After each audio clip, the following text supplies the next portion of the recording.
옛날 아주 먼 옛날에 사방이 험준한 산맥으로 둘러싸여 안개가 자욱하게 내려앉는 달빛 마을이라는 고요한 동네가 있었습니다.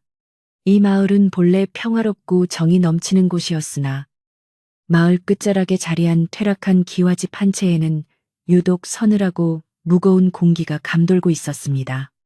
그곳에는 한때 마을 사람들의 부러움을 한 몸에 받던 명문가의 자제 민우라는 선비가 홀로 지내고 있었는데 그는 3년 전까지만 해도 누구보다 밝은 얼굴로 앞날을 꿈꾸던 청년이었습니다. 그러나 이제는 마을 사람들의 수군거림을 피해 집 안에만 틀어박힌 채 깨진 기왓장 틈으로 새어나오는 달빛만을 벗삼아 고독한 밤을 지새우는 처량한 신세가 되고 말았습니다. 민우에게는 정혼자였던 연화라는 여인이 있었는데 그녀는 마을에서 가장 아름답고 영특하기로 소문난 처자였기에 두 사람의 결합은 온 마을의 축복을 받았습니다. 하지만 혼례를 불과 한 달 앞두고 연화는 돌연 파혼을 선언한 뒤 아무런 흔적도 남기지 않은 채 야반도주하듯 마을을 떠나 행방이 묘연해졌습니다. 그날 이후 민우의 가문은 신의를 저버린 집안이라는 오명을 썼고 아버지는 화병으로 세상을 떠나셨으며 가세는 급격히 기울어 이제는 끼니조차 걱정해야 할 지경에 이르렀습니다. 마을 사람들은 민우가 지나갈 때마다 뒤에서 손가락질하며 여인에게 버림받은 얼빠진 선비라며 비웃었으니 그의 가슴 속에는 3년이라는 시간 동안 씻어낼 수 없는 깊은 치욕과 울분이 차곡차곡 쌓여만 갔습니다. 초가을의 찬바람이 문풍지를 떨게 하던 어느 깊은 밤, 민우는 잠을 이루지 못하고 칸마루에 앉아 마당 구석의 잡초가 무성한 광경을 멍하니 바라보았습니다. 3년 전 연화가 마지막으로 다녀갔던 그날도 오늘처럼 바람이 차가웠음을 기억하며 그는 왜 그녀가 아무런 설명도 없이 자신을 나락으로 밀어 넣었는지 원망 섞인 한숨을 내뱉었습니다. 집안의 명예는 바닥으로 떨어졌고 마을 부호인 최진사의 압박으로 이제는 조상 대대로 내려온 이 집마저 빼앗길 위기에 처했으니 민우의 마음은 타들어가는 숯검정처럼 검게 변해 있었습니다. 그는 차가운 밤이슬을 맞으며 자신의 무능함을 탓하다가 문득 예전에 연화가 자주 머물렀던 안방 건너편의 작은 벽장을 떠올리게 되었습니다. 민우는 홀린 듯 일어나 먼지가 두껍게 내려앉은 건너방 문을 열었는데 그곳은 연화가 파혼 전까지 자수도 놓고 책도 읽으며 시간을 보내던 추억의 장소였습니다. 방 안에는 그녀의 은은한 향취 대신 퀴퀴한 곰팡이 냄새만이 가득했지만 민우는 구석진 벽장의 문을 열고 혹시나 남아있을 그녀의 흔적을 찾아 손을 더듬었습니다. 벽장은 비어있는 듯 보였으나 민우의 손끝에 바닥면이 약간 덜컹거리는 이질감이 느껴졌고 그는 조심스럽게 바닥판을 들어 올려 보았습니다. 그 밑에는 낡은 보자기에 쌓인 작은 상자가 숨겨져 있었는데 보자기 위에는 연화의 글씨체로 추정되는 가느다란 회계 글귀가 먼지에 가려진 채 희미하게 적혀 있었습니다. 떨리는 손으로 보자기를 풀자 드러난 것은 칠이 벗겨진 낡은 나무 상자였고 그 안에는 제목조차 적혀 있지 않은 한 권의 두툼한 책자가 정중히 놓여 있었습니다. 민우가 책장을 넘기자 그 안에는 세상에 알려지지 않은 기이한 농법과 땅의 기운을 다스리는 비방, 그리고 사람의 마음을 움직이는 지혜가 빼곡하게 기록되어 있었습니다. 이 책은 과거 전설적인 현자가 남겼으나 나라에서 금기시하여 자취를 감췄다는 금지의 비급이었으며 연화는 이를 민우에게 남기기 위해 파혼이라는 극단적인 선택을 하며 세간의 눈을 돌렸던 것입니다. 책의 첫 장에는 이 치욕을 견디는 자만이 진정한 가문의 주인이 될 것이니 3년이 흐른 뒤에야 이 책을 펼치라는 연화의 애절한 편지가 동봉되어 있었습니다. 민우는 책장을 넘기며 연화가 자신을 배신한 것이 아니라 오히려 몰락해가는 가문을 일으킬 유일한 열쇠를 건네주기 위해 스스로 악역을 자처했다는 사실을 깨닫고 오열했습니다.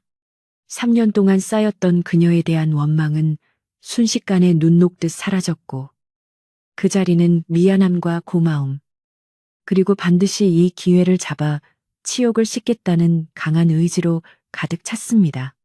책 속에 담긴 비방들은 평범한 사람이라면 이해하기 힘든 심오한 도리들이었지만 민우는 그동안의 울분을 공부의 동력으로 삼아 밤을 하얗게 지새우며 글자 하나하나를 가슴에 새기기 시작했습니다. 그는 이제 자신이 마을의 조롱거리인 민우가 아니라 연화가 남긴 유산을 지켜낼 마지막 희망임을 스스로에게 맹세하며 촛불을 더욱 밝게 켰습니다. 민우의 집마당에는 오랫동안 손질되지 않아 거칠어진 흙이 가득했지만 비급의 내용을 공부한 민우는 그 흙 속에 숨겨진 생명의 기운을 읽어내기 시작했습니다. 비급에는 단순히 농사짓는 법만이 아니라 하늘의 별자리를 보고 비가 올 때를 맞추는 법과 산천의 길을 이용해 메마른 땅을 옥토로 바꾸는 신비로운 기술이 적혀 있었습니다.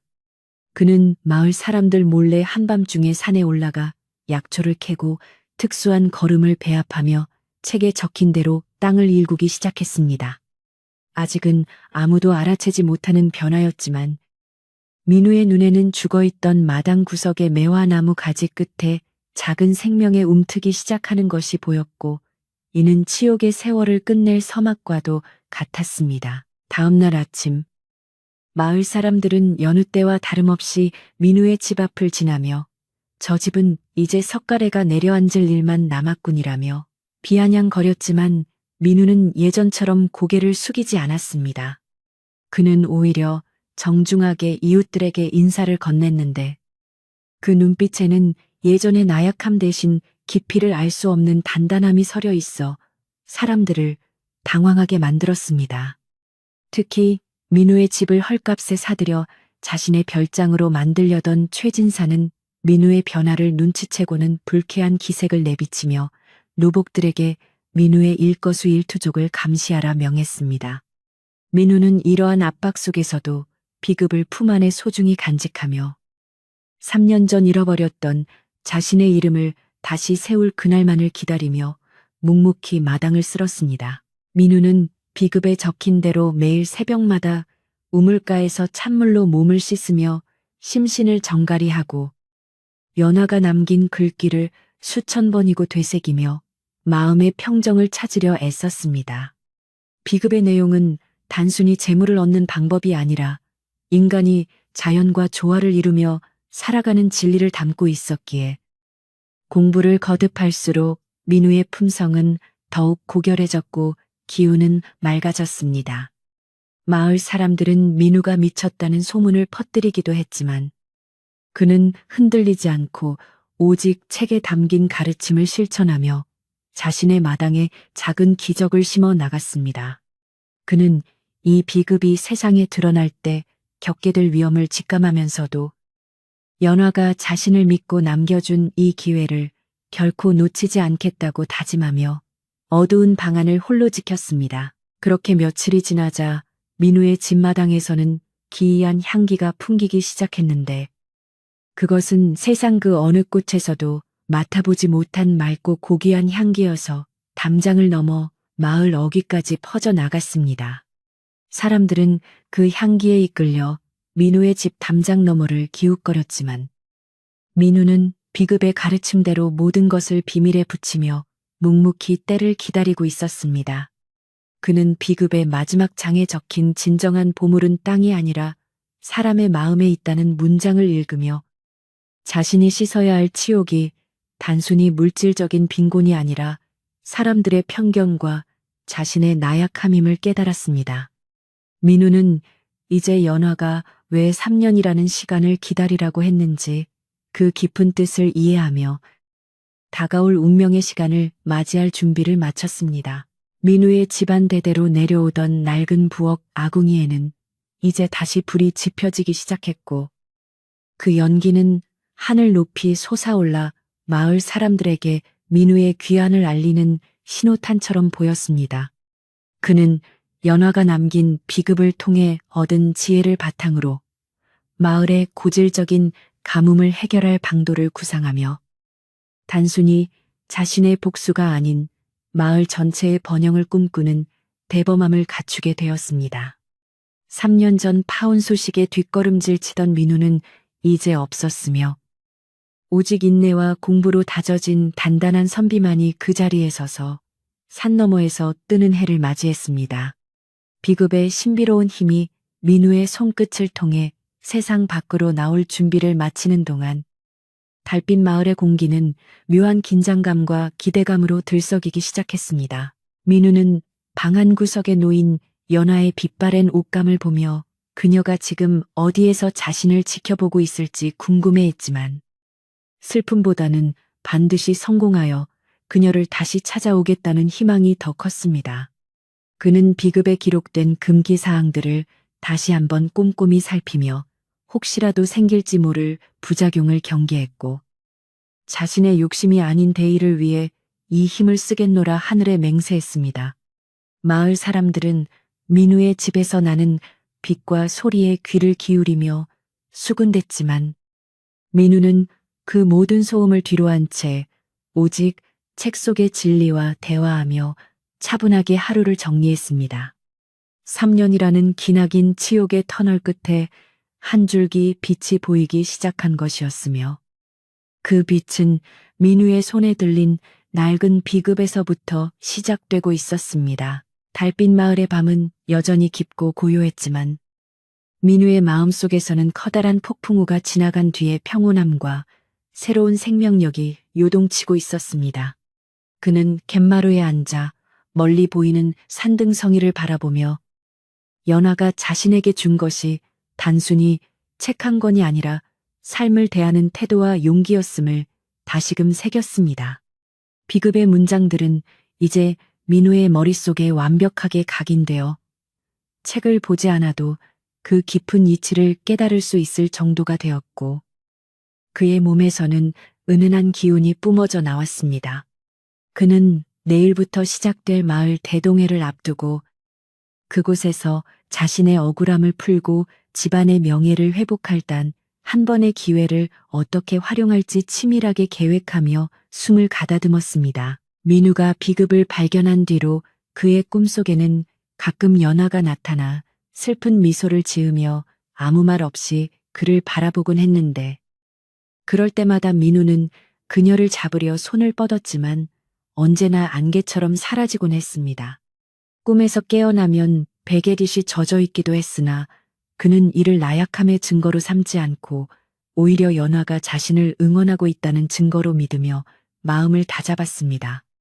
비급에 담긴 비방 중에 마음에 눈을 뜨는 법을 수련하며 민우는 사물의 겉모습이 아닌 본질을 보는 능력을 키웠고 이는 훗날 최진사의 관계를 꿰뚫어 보는데 큰 도움이 될 것이었습니다. 그는 자신의 방 안쪽에 비급을 소중히 감추어 두고 마치 보물을 지키는 파수꾼처럼 경계의 끈을 놓지 않은 채 새벽을 기다렸습니다. 마을의 노인들은 민우의 집 근처를 지날 때마다 저 집의 기운이 심상치 않다며 혀를 내둘렀는데 민우는 그들의 시선을 피하지 않고 오히려 밝게 웃으며 인사를 건네 노인들을 놀라게 했습니다. 예전의 기죽은 모습은 온데간데 없고 청명한 목소리와 바른 태도로 대하는 민우를 보며 사람들은 마음속으로 무언가 큰 변화가 일어나고 있음을 직감했습니다. 민우는 마을 사람들의 편견 어린 시선 속에서도 꿋꿋하게 비급의 가르침을 일상에서 실천하며 무너진 담장을 고치고 마당의 돌을 골라내는 등 집안의 물리적인 환경부터 하나씩 바꾸어 나갔습니다. 이러한 민우의 작은 변화들은 마치 잔잔한 호수에 던져진 돌멩이처럼 마을 사람들의 마음에 작지만 선명한 파장을 일으키기 시작했습니다. 비급의 중간 부분에는 만물을 소생시키는 비술이라는 장이 있었는데 민우는 이 기술을 익히기 위해 마을 뒷산의 깊은 계곡물과 특정한 시기에 핀 꽃의 이슬을 모으는 정성을 들였습니다. 그는 이 신비로운 물을 자신의 마당에 뿌렸고 그러자 기적처럼 겨울에도 시들지 않는 푸른 싹들이 돋아나기 시작하여 민우를 경탄케 했습니다. 이 비술은 단순히 식물을 키우는 것이 아니라 땅에 맺힌 원한을 풀고 기운을 소생시키는 원리였기에 민우는 자신의 가슴 속에 맺힌 원한 또한 이처럼 소생될 수 있음을 믿게 되었습니다. 그는 연화가 자신에게 바란 것이 단순한 복수가 아니라 상처받은 마음을 치유하고 새로운 삶을 일구는 것임을 깨닫고 비급의 참뜻에 한 걸음 더 다가갔습니다. 민우는 3년 전 연화가 떠나던 날 자신에게 남겼던 마지막 짧은 편지를 비급의 첫 페이지와 대조해 보며 그녀가 얼마나 정성스럽게 이 모든 것을 준비했는지 다시 한번 확인했습니다. 편지의 잉크는 이미 발해 있었지만 그 안에 담긴 진심만은 세월의 풍파를 견디고 살아남아 민우의 차가운 심장을 따뜻하게 데워주고 있었습니다. 그는 연화의 희생이 헛되지 않도록 하겠다는 굳은 결심을 하며 비급에 적힌 복잡한 진법들을 땅바닥에 그려가며 몸소 익히는 노력을 멈추지 않았습니다. 민우의 손마디는 흙먼지로 거칠어졌고 옷은 낡아 구멍이 났지만 그의 눈동자만은 그 어느 때보다 밝게 빛나며 어두운 밤을 가로지르고 있었습니다. 마을 부호 최진사는 민우가 무언가 귀한 것을 손에 넣었다는 소문을 듣고는 어떻게든 그것을 빼앗기 위해 자신의 신복들을 보내 민우의 집 주변을 감시하게 했습니다. 하지만 민우는 이미 비급의 지혜를 통해 타인의 시선을 돌리는 법과 자신의 기운을 숨기는 법을 익혔기에 최 진사의 노복들은 민우가 그저 평범하게 집안일을 하는 모습밖에는 볼 수 없었습니다. 민우는 적들의 움직임을 미리 파악하면서도 겉으로는 전혀 내색하지 않는 침착함을 유지했는데 이는 과거의 혈기왕성했던 자신과는 완전히 다른 모습이었습니다. 그는 치욕을 씻기 위해서는 힘뿐만 아니라 인내와 지략이 필요함을 잘 알고 있었기에 최진사의 도발에도 흔들리지 않고 오직 자신의 계획에만 집중했습니다. 비급의 마지막 구절에는 가장 큰 힘은 스스로를 이기는 데서 나온다는 경구가 적혀 있었는데 민우는 이 구절을 수천 번 소리내어 읽으며 자신의 분노를 다스리는 법을 배웠습니다. 3년 동안 자신을 비웃었던 마을 사람들과 가문을 파멸로 몰아넣은 최진사에 대한 증오심이 끓어오를 때마다 그는 이 경구를 떠올리며 마음을 가라앉혔습니다. 증오는 결국 자신을 태우는 불길이 될 뿐이라는 것을 깨달은 민우는 이제 복수를 넘어서는 더 큰 가치를 향해 나아가기로 마음먹었습니다. 그의 표정은 이제 분노가 아닌 깊은 자비심과 자신감이 섞인 온화한 상태로 변해갔으며 이는 그가 비급의 진정한 주인이 되었음을 증명하는 확실한 신호였습니다. 민우는 자신의 서재의 깊숙한 곳에 비급을 보관하기 위한 비밀칸을 만들고 혹시라도 집을 비울 때를 대비해 비급을 지키는 간단한 장치들을 설치해 두었습니다. 그는 비급의 내용이 세상에 잘못 알려지면 큰 혼란을 야기할 수 있음을 알고 있었기에 오직 자신만이 이 가르침을 올바르게 사용할 수 있도록 매일 밤 기도를 올렸습니다. 연화가 왜 이 책을 금지의 비급이라 불렀는지 그 무게감을 실감하며 민우는 더욱 겸손한 자세로 학문에 정진했습니다. 이제 그에게 3년의 치욕은 더 이상 부끄러운 과거가 아니라 더 큰 사람으로 거듭나기 위해 반드시 거쳐야 했던 시련의 과정으로 인식되기 시작했습니다. 날이 밝아오자 민우는 깨끗하게 세탁한 선비복을 차려입고 마당으로 나와 떠오르는 태양을 향해 깊은 절을 올리며 오늘의 일과를 시작했습니다. 그의 집 담장 밑에는 어느새 비급의 기운을 받은 작은 야생화들이 피어나 향기를 뿜어내고 있었고 지나가던 나그네들이 그 향기에 취해 잠시 발길을 멈추기도 했습니다.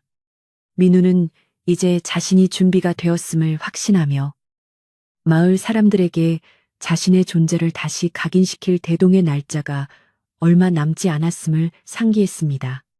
그는 마음속으로 연하의 이름을 부르며 그녀가 남긴 기회를 절대 놓치지 않고 3년의 치욕을 깨끗이 씻어내어 그녀 앞에 당당히 서겠노라 다시 한번 굳게 다짐했습니다. 민우의 낡은 집 기둥에는 3년의 세월이 새겨놓은 깊은 주름들이 가득했지만 그 안에서 피어나는 새로운 희망의 기운은 집 전체를 생동감 있게 만들고 있었습니다. 그는 비급을 통해 배운 지혜로 마을의 메마른 우물을 다시 살릴 방법을 정리하여 작은 종이에 적어두었고 이것이 자신의 진심을 전할 첫 번째 선물이 될 것이라 생각했습니다. 마을의 고통을 자신의 고통으로 여기는 민우의 변화된 모습은 이미 그 자체로 3년의 치욕을 이겨낸 승자의 모습이었습니다.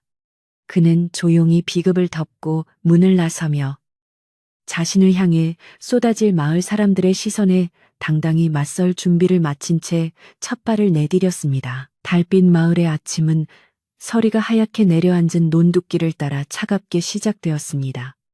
마을에서 가장 큰 권세를 누리던 최진사는 거드름을 피우며 민우의 집 앞을 지나다가 평소와 다른 기운을 느꼈습니다.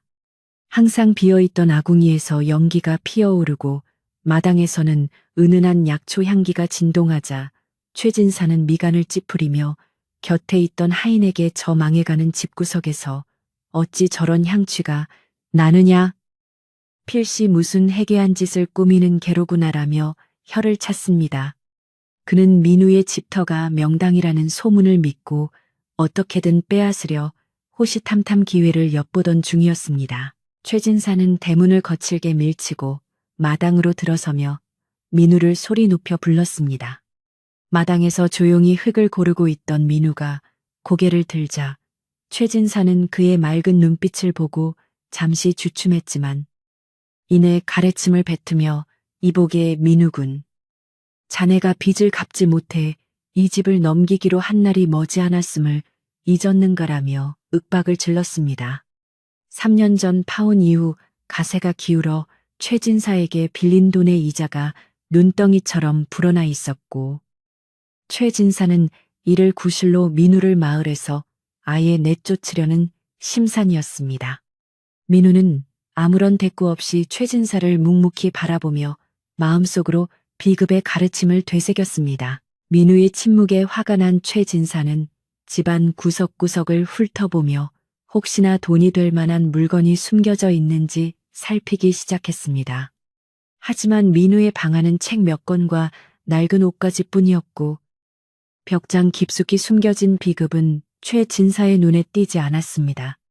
최진사는 씩씩거리며 4달 보름까지 빚을 청산하지 못하면 이 집의 대들보부터 뽑아버릴 것이니 그리 알게라며 엄포를 놓고는 하인들을 데리고 마당을 나갔습니다. 민우는 그들이 떠난 자리에 남은 거친 발자국을 보며 자신이 씻어야 할 치욕이 단순히 돈의 문제가 아니라 저런 탐욕스러운 자들의 멸시임을 다시금 깨달았습니다. 마을의 공동 우물가에는 빨래를 하러 모인 아낙네들의 수다로 아침부터 시끄러웠습니다. 최진사의 하인들이 민우의 집에서 본 기이한 일들을 부풀려 이야기하자 마을 사람들은 민우가 산신령의 보물이라도 찾은 것이 아니냐며 수군거렸습니다. 어떤 이는 민우가 파혼의 충격으로 미쳐서 밤마다 숲속에서 요괴와 대화한다는 헛소문을 퍼뜨리기도 했습니다. 3년 전 연화가 떠난 이후 민우를 동정하던 시선은 이제 의심과 두려움으로 변해갔고 마을의 분위기는 민우를 점점 더 고립된 섬처럼 만들어가고 있었습니다. 이러한 소문들은 바람을 타고 순식간에 온 마을로 퍼져나갔습니다. 마을의 가장 어른이자 예전부터 민우의 집안과 인연이 깊었던 박노인은 이러한 소문을 듣고 걱정스러운 마음에 민우를 찾아왔습니다. 박노인은 지팡이를 짚고 민우의 마당에 들어서며 깊은 한숨을 내쉬더니 민우야, 사람들의 입방아가 무섭다는 것을 모르느냐. 지나친 변화는 독이 될 수도 있느니라라며 나직하게 입을 열었습니다. 그는 민우의 눈에 서린 결연한 의지를 보며 대견해하면서도 한편으로는 비급이라는 큰 힘이 가져올 파장을 우려하고 있었습니다. 박노인은 민우에게 너무 서두르지 말고 때를 기다릴 줄 아는 지혜가 필요하다며 인자한 눈빛으로 충고를 건넸습니다. 민우는 박노인을 방으로 모셔 따뜻한 차 한 잔을 대접하며 자신의 진심을 털어놓았습니다. 어르신, 저는 연화가 남긴 뜻을 받들어 가문의 명예를 되찾고 마을의 아픔을 돌보고 싶을 뿐입니다. 가물하며 민우는 비급의 존재를 직접적으로 밝히지는 않았지만 자신이 공부하고 있는 지혜가 올바른 길임을 강조했습니다. 박노인은 민우의 손을 꼭 잡으며 세상에는 자네를 돕는 이보다 시기하는 이가 더 많은 법이니 항상 뒤를 조심해야 하네라고 다시 한번 당부했습니다. 민우는 박노인의 진심 어린 조언을 가슴 깊이 새기며 자신이 가야 할 길이 결코 순탄치 않을 것임을 예감했습니다. 최진사는 민우의 집에서 나던 향기의 정체를 알아내기 위해 마을의 사냥꾼들을 매수하여 민우가 밤마다 어디로 가는지 감시하게 했습니다. 하지만 비급의 가르침으로 기운을 다스리는 법을 익힌 민우는 사냥꾼들이 근처에만 와도 그들의 존재를 느끼고는 종적을 감추곤 했습니다. 민우는 밤마다 산에 올라가 비급에 적힌 대로 짐액의 흐름을 살피고 가뭄을 해결할 수 있는 수맥을 찾기 위해 온 정성을 쏟았습니다. 사냥꾼들은 민우를 놓칠 때마다 귀신에 홀린 것 같다며 최진사에게 보고했고 최진사의 의심과 집착은 날이 갈수록 심해져만 갔습니다.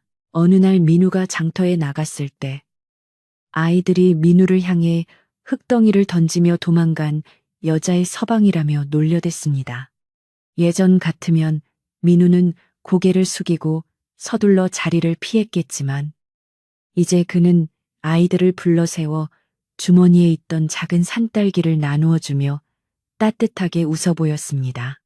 아이들은 민우의 온화한 태도에 당황하며 흩어졌고 이를 지켜보던 장터 사람들은 민우의 달라진 기상에 묘한 위압감을 느꼈습니다.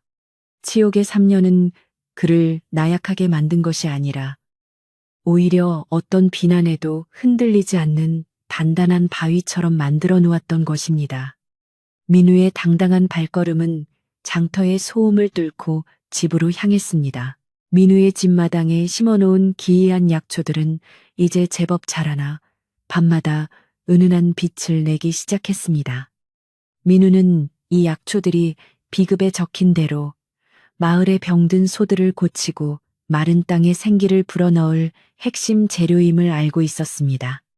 그는 마을 사람들 몰래 약초를 다려 마을 공동 우물 근처에 뿌리기도 하고 가난한 집 담벼락 밑에 몰래 두고 오기도 했습니다. 비급의 가르침은 혼자만 잘 사는 것이 아니라 모두가 함께 상생하는데 그 목적이 있었기에 민우는 자신의 치욕을 씻는 첫 번째 단계를 나눔으로 정했습니다. 하지만 이러한 선행조차 최진사에게는 의심스러운 행동으로만 비춰졌습니다. 최진사는 드디어 민우의 집을 강제로 수색할 명분을 찾기 위해 관가의 포교들을 매수하여 민우가 사교를 믿거나 금지된 책을 공부한다는 제보를 조작했습니다. 달빛 마을의 관가의 포교들이 들이닥치자 마을은 일순간 긴장감에 휩싸였고 사람들은 민우가 정말로 큰 잘못을 저지른 것이라 믿기 시작했습니다. 포교들은 민우의 집문을 박차고 들어와 마당을 파헤치고 방 안의 물건들을 닥치는 대로 뒤졌습니다. 민우는 차분하게 그들의 행동을 지켜보며 품 안에 숨긴 비급을 들키지 않도록 기운을 집중했습니다. 기이하게도 포교들은 비급이 숨겨진 벽장 바로 앞에서도 그것을 보지 못한 채 헛손질만 반복했습니다. 포교들이 아무런 증거도 찾지 못하고 돌아가자 최진사는 머리끝까지 화가 났습니다. 그는 민우의 집터가 명당이라 그런 것이라며 조상 묘자리까지 들먹이며 민우를 압박하기 시작했습니다. 마을 사람들은 이제 민우의 집 근처에 가는 것조차 꺼리게 되었고 민우는 졸지에 마을에서 가장 위험한 인물로 낙인 찍혔습니다. 하지만 민우는 이 모든 시련이 비급의 진정한 주인이 되기 위한 마지막 시험이라 생각하며 더욱 수련에 매진했습니다.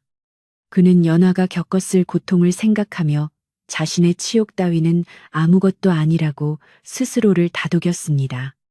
밤 공기는 더욱 차가워졌지만 민우의 가슴속 열기는 식을 줄 몰랐습니다. 민우는 어느 날 밤 박 노인을 다시 찾아가 마을 대동회에서 비급의 지혜를 증명하겠다는 계획을 조심스럽게 전했습니다. 박 노인은 고개를 가로저으며 너무 위험하네.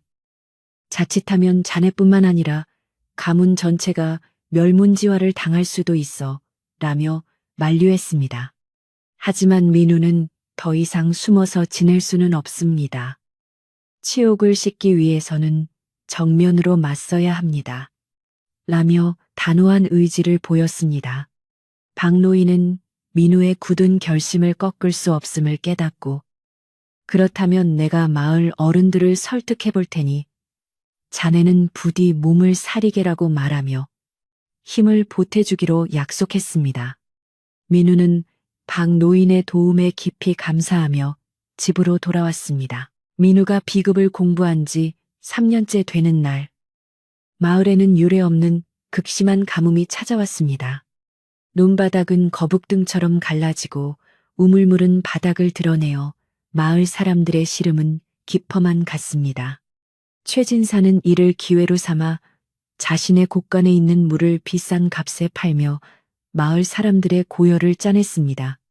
민우는 이제야말로 비급의 지혜를 발휘할 때라고 판단하고 밤새 산을 누비며 짐액의 흐름을 다시 한번 점검했습니다.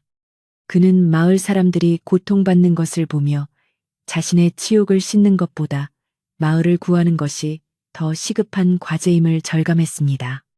민우의 손에는 짐액을 다스릴 수 있는 비방이 담긴 도구들이 들려 있었습니다. 가뭄이 심해질수록 마을 사람들의 불만은 극에 달했고 일부는 민우가 불길한 책을 읽어 신령님이 노하신 것이라며 민우의 탓으로 돌리기 시작했습니다.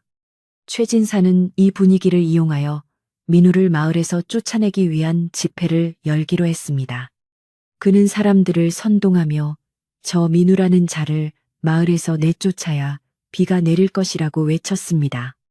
마을 광장에 모인 사람들은 굶주림과 갈증에 눈이 멀어 최진사의 말에 동조하기 시작했습니다. 민우는 멀리서 이 광경을 지켜보며 인간의 탐욕이 얼마나 무서운 것인지 뼈저리게 느꼈고 비급에 담긴 상생의 정신이 왜 중요한지를 다시금 되새겼습니다. 박노인은 마을 사람들의 광기를 잠재우기 위해 애를 썼지만 굶주린 이들에게 이성은 들리지 않았습니다. 박노인은 민우에게 급히 전가를 보내 오늘 밤이 자네의 운명을 가를 것이니 만반의 준비를 하게라고 알렸습니다. 민우는 비급의 마지막 장들을 넘기며 기우를 부르는 것이 아니라 땅의 기운을 조화롭게 하여 구름을 부르는 비방을 완벽하게 숙지했습니다. 그는 자신의 운명이 이 비급에 달렸음을 알고 있었으며 연하가 왜 3년이라는 세월을 기다리게 했는지 비로소 완전히 이해하게 되었습니다. 그녀는 단순히 힘을 준 것이 아니라 민우가 스스로를 다스릴 수 있는 시간을 준 것이었습니다. 민우는 마당 한가운데에 제단을 차리고 비급에 적힌 대로 향을 피우기 시작했습니다. 그 향기는 평소보다 더욱 진하고 멀리 퍼져나가 마을 사람들의 코끝을 자극했습니다. 광장에 모여있던 사람들은 향기에 홀린 듯 하나둘 민우의 집 앞으로 모여들었고 최진사는 당황하며 사람들을 막아 세우려 했지만 허사였습니다. 사람들은 민우의 집 마당에서 뿜어져 나오는 신비로운 기운에 압도되어 숨을 죽였습니다. 민우는 그 어느 때보다 단정하고 위험 있는 모습으로 사람들 앞에 섰습니다. 그의 눈빛은 맑았고 목소리는 낮으면서도 힘이 있어 사람들의 가슴을 파고들었습니다. 민우는 마을 사람들 앞에서 조용히 입을 열었습니다. 여러분, 가뭄은 하늘의 노여움이 아니라 우리가 땅의 소중함을 잊었기 때문입니다. 라고 말하며 그는 땅의 기운을 다스리는 지혜를 설명하기 시작했습니다. 사람들은 처음에는 반신반의했지만 민우가 설명하는 땅의 이치가 너무도 정교하고 이치에 맞아 점차 귀를 기울였습니다. 최진사는 저놈이 요술을 부린다고 고함을 쳤지만 이미 민우의 말에 매료된 사람들의 귀에는 들리지 않았습니다. 민우는 비급에 적힌 대로 마을의 마른 우물 위치를 지적하며 그곳을 깊이 파면 맑은 물이 솟아날 것이라고 예언하듯 말했습니다. 마을 장정들은 민우의 말을 믿고 우물을 파기 시작했고 최진사는 비웃으며 거기서 물이 나오면 내 전 재산을 내놓겠다고 호언장담했습니다. 하지만 민우의 말대로 우물을 파내려간 지 얼마 되지 않아 차가운 지하수가 솟구쳐 올랐고 마을 사람들은 환호성을 지르며 물을 받아 마셨습니다. 이 기적 같은 광경에 사람들은 민우를 다시 보게 되었고 최진사의 얼굴은 흑빛으로 변했습니다.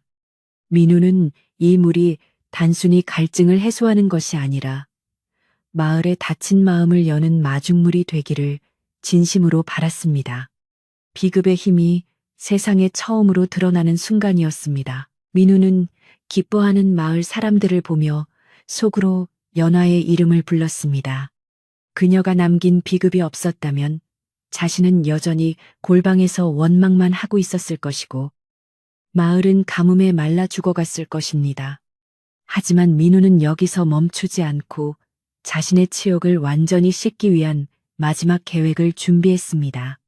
그는 최진사에게 다가가 진사어른, 약조하신 대로 마을의 굶주린 이들을 위해 곡간을 여시겠습니까?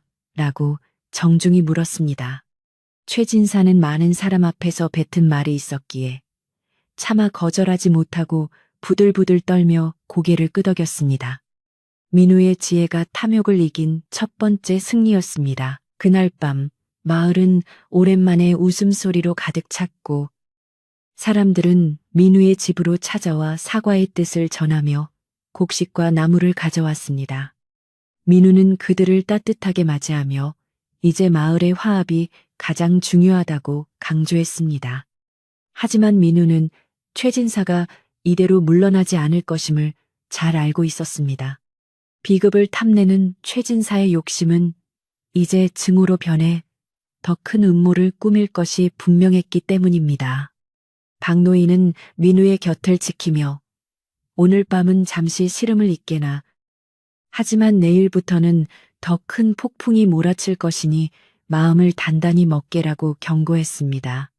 민우는 조용히 고개를 끄덕이며 밤하늘의 달을 바라보았습니다. 민우는 방으로 돌아와 비급을 다시 펼쳤습니다. 비급의 내용은 이제 더 깊고 오묘한 경지로 그를 안내하고 있었습니다. 그는 자신의 힘이 커질수록 책임 또한 무거워진다는 것을 깨닫고 자만하지 않기 위해 스스로를 경계했습니다. 연하가 왜 사라져야만 했는지, 혹시 그녀도 이 비급을 지키기 위해 누군가에게 쫓기고 있었던 것은 아닌지 걱정이 밀려왔습니다. 민우는 반드시 힘을 길러 연하를 찾아내고 그녀를 위험에서 구해주겠노라 다짐했습니다. 3년의 치욕은 이제 그에게 성장의 밑거름이 되었고 그는 진정한 대장부로서의 면모를 갖추어가고 있었습니다. 민우는 창밖으로 보이는 흔들리는 나뭇가지를 보며 다가올 내일을 구상했습니다. 마을 사람들의 의심은 거두어졌지만 권력과 부를 가진 자들의 시기는 더욱 거세질 것이었습니다. 그는 비급의 가르침 중 하나인 유능제강, 즉 부드러움이 강함을 이긴다는 원리를 떠올리며 최진사의 폭력적인 압박에 어떻게 대처할지 고민했습니다. 민우의 머릿속에는 이미 마을 전체를 아우르는 거대한 설계도가 그려지고 있었고 이는 단순히 한 집안의 복수를 넘어선 큰 뜻이 담긴 것이었습니다. 그는 비급을 베개 삼아 잠시 눈을 붙이며 꿈속에서라도 연하를 만나기를 간절히 기도했습니다. 달빛 마을의 긴 밤이 지나고 새벽이 밝아올 무렵 민우는 누군가 자신의 집 담장을 넘는 소리를 들었습니다. 그는 비급의 기운으로 감각이 예민해져 있었기에 작은 소리도 놓치지 않았습니다. 침입자는 최진사가 보낸 비밀 자객이었으나 민우는 당황하지 않고 미리 설치해둔 장치를 이용해 자객을 가볍게 제압했습니다. 민우는 자객에게 해를 끼치는 대신 조용히 돌려보내며 최진사에게 자신의 의지를 전달했습니다. 이제 본격적인 갈등의 서막이 올랐으며 민우는 3년의 치욕을 씻을 단 한 번의 기회를 잡기 위해 폭풍의 눈 속으로 걸어 들어갈 준비를 마쳤습니다. 마을에 맑은 물이 솟아난 다음 날 아침. 달빛 마을의 공기는 이전과는 전혀 다른 생동감과 묘한 긴장감으로 가득 차 있었습니다. 사람들은 우물가에 모여 민우의 신통력에 대해 이야기하며 그동안 그를 무시했던 자신들의 행동을 반성하기도 하고 한편으로는 그가 가진 힘의 정체가 무엇인지 강한 호기심을 드러냈습니다. 민우는 창밖으로 보이는 사람들의 변화를 지켜보며 이제 자신이 가야 할 길이 단순한 개인의 복수를 넘어 마을 전체의 상처를 치유하는 것임을 깨닫고 비급의 다음 장을 조심스럽게 넘기기 시작했습니다. 그의 손끝에는 아직도 연화의 온기가 남아있는 듯하여 마음이 뭉클해졌습니다. 민우는 비급의 낡은 종이 질감이 평소와 다르다는 것을 느끼고 촛불에 비추어 보다가 종이 사이에 숨겨진 또 다른 겹이 있다는 사실을 발견했습니다. 그는 조심스럽게 칼끝으로 종이를 분리해냈고 그 안에서 연화가 남긴 진짜 비밀이 담긴 서신과 지도를 찾아냈습니다. 그 서신에는 연화가 왜 파혼을 선택할 수밖에 없었는지, 그리고 그녀의 집안이 대대로 지켜온 이 비급이 사실은 나라의 기틀을 바로잡을 수 있는 거대한 지혜의 보고라는 내용이 적혀 있었습니다. 민우는 연화가 자신을 지키기 위해 모든 치욕을 홀로 짊어지고 떠났다는 사실에 가슴이 찢어지는 듯한 통증을 느꼈습니다. 서신에 따르면 연화의 집안은 과거 조정의 권력 다툼 속에서 이 비급을 지키기 위해 멸문의 화를 당할 위기에 처했었고 그녀는 민우의 가문까지 위험에 빠지는 것을 막기 위해 스스로 파혼이라는 극단적인 길을 선택했던 것이었습니다. 민우는 3년 전 그녀의 차가웠던 뒷모습이 사실은 눈물을 머금은 채 자신을 살리려는 마지막 몸부림이었다는 것을 이제야 온전히 이해하게 되었습니다. 그는 책상 위에 놓인 비급을 어루만지며 그녀가 지키고자 했던 것이 단순히 종이 뭉치가 아니라 자신들의 사랑과 가문의 자존심이었음을 깨닫고 반드시 그녀를 다시 찾아오겠다고 맹세했습니다. 비급에 숨겨진 장애는 단순히 농사법이나 지맥을 다스리는 법을 넘어 사람의 기운을 보강하고 병든 육신을 고치는 신비로운 의술에 대한 기록도 담겨 있었습니다. 민우는 이 지혜를 활용하여 마을의 병약한 이들을 돕기로 결심하고 매일 밤 산으로 들어가 귀한 약재를 채취하여 정성껏 약을 다렸습니다. 그 과정에서 민우 자신의 몸에서도 변화가 일어났는데 비급의 기운을 수련함에 따라 그의 눈빛은 더욱 맑아졌고 걸음걸이는 구름 위를 걷는 듯 가벼워졌으며 피부에서는 은은한 빛이 감돌기 시작했습니다. 마을 사람들은 민우를 볼 때마다 마치 신선을 대하는 듯한 경외감을 느끼게 되었습니다. 한편 민우에게 집을 뺏으려던 최진사는 민우가 마을의 영웅으로 떠오르는 것을 시기하여 더욱 악독한 음모를 꾸미기 시작했습니다. 최진사는 민우가 사용하는 비급이 나라에서 금지한 사악한 요술책이라고 관가에 거짓 고변을 하기 위해 서신을 작성하고 자신의 신복을 도성으로 보냈습니다.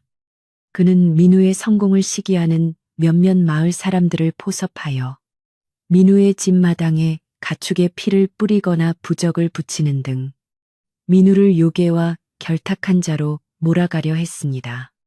하지만 민우는 이미 비급의 지혜로 최진사의 일거수일투족을 꿰뚫어 보고 있었기에 그들의 방해에도 침착함을 유지했습니다. 어느 날 오후 민우는 마을 광장 한가운데 서 있는 죽어가는 느티나무 앞으로 다가갔는데 그 나무는 수백 년 동안 마을을 지켜온 수호신과 같은 존재였으나 최근 몇 년간 가뭄으로 인해 말라 죽어가고 있었습니다. 민우는 비급에 적힌 대로 나무의 뿌리 부분에 자신의 기운을 담은 약물을 붓고 조용히 주문을 외우듯 비급의 문구를 읊조렸습니다. 그 순간 놀랍게도 앙상하던 나뭇가지에서 초록색 싹이 돋아나기 시작했고 순식간에 나무 전체가 푸른 잎으로 뒤덮이는 기적이 일어났습니다. 이를 지켜보던 마을 사람들은 모두 땅에 엎드려 민우를 향해 절을 하며 그를 마을의 진정한 주인으로 받들기 시작했습니다. 마을의 대장장이었던 김 씨는 평소 다리가 불편하여 제대로 걷지 못했으나 민우가 건네준 약차를 마신 뒤 기적처럼 자리를 털고 일어나 걷게 되었습니다. 김 씨는 마을 사람들에게 민우 도령은 하늘이 내린 선인이라며 그를 칭송했고 그동안 민우를 비웃었던 자신의 과거를 눈물로 참회했습니다. 이러한 소문은 삽시간에 인근 고을까지 퍼져나갔고 민우의 집 앞에는 가르침을 얻으려는 이들과 병을 고치려는 이들로 인산인해를 이루게 되었습니다. 민우는 그들에게 비급의 가르침 중 하나인 마음의 평화와 상생의 도리를 설파하며 사람들의 거친 마음을 하나둘씩 녹여나갔습니다. 박노인은 민우의 눈부신 활약을 지켜보며 기뻐하면서도 최진사가 꾸미는 음모가 결코 만만치 않음을 직감하고 다시 한번 민우를 찾았습니다. 박노인은 민우의 손을 잡으며 이제 곧 관가에서 조사가 나올 것이니 그때가 자네의 진정성을 시험받는 마지막 고비가 될 것이라고 조언했습니다. 그는 민우가 가진 비급의 힘이 너무 크기에 이를 시기하는 자들의 화살이 도성까지 닿았음을 알려주며 미리 대비할 것을 당부했습니다. 민우는 박노인의 걱정에 감사하며 이미 모든 것은 하늘의 뜻에 맡겼으니 정의가 승리할 것임을 믿는다고 담담하게 대답하여 노인을 안심시켰습니다. 민우는 대동회가 열리기 며칠 전부터 자신의 집 서재에 틀어박혀 비급의 마지막 비기를 수련하는 데 매진했습니다. 그 비기는 만물의 진실을 비추는 거울과 같은 힘으로 거짓을 말하는 자의 혀를 굳게 하고 진실을 말하는 자의 목소리에 힘을 실어주는 신비로운 능력이었습니다. 민우는 이 힘을 통해 최진사의 간교한 혀를 막고 마을 사람들 앞에서 자신의 결백과 연화의 진심을 밝히고자 했습니다. 그는 수련하는 동안 연화가 겪었을 고독한 투쟁을 떠올리며 그녀의 희생이 헛되지 않도록 하겠다는 일념으로 온 정신을 집중했고 그의 방 안에는 황금빛 기운이 가득 찼습니다. 비급의 깊은 곳에는 천지인의 조화라는 장이 있었는데 민우는 이를 공부하며 우주의 섭리가 어떻게 인간의 삶에 투영되는지를 깊이 깨닫게 되었습니다. 그는 자신이 겪은 3년의 치욕이 사실은 큰 그릇이 되기 위해 불순물을 걸러내는 정년의 과정이었음을 이해하고 더 이상 최진사나 마을 사람들에 대한 미움을 품지 않기로 했습니다. 진정한 복수는 상대방을 파멸시키는 것이 아니라 자신이 더 높은 경지에 올라 그들을 포용하는 것임을 깨달은 민우의 얼굴에는 성자 같은 평온함이 깃들었습니다. 그는 비급을 덮으며 이제는 세상을 향해 당당히 나아갈 때가 되었음을 확신했습니다.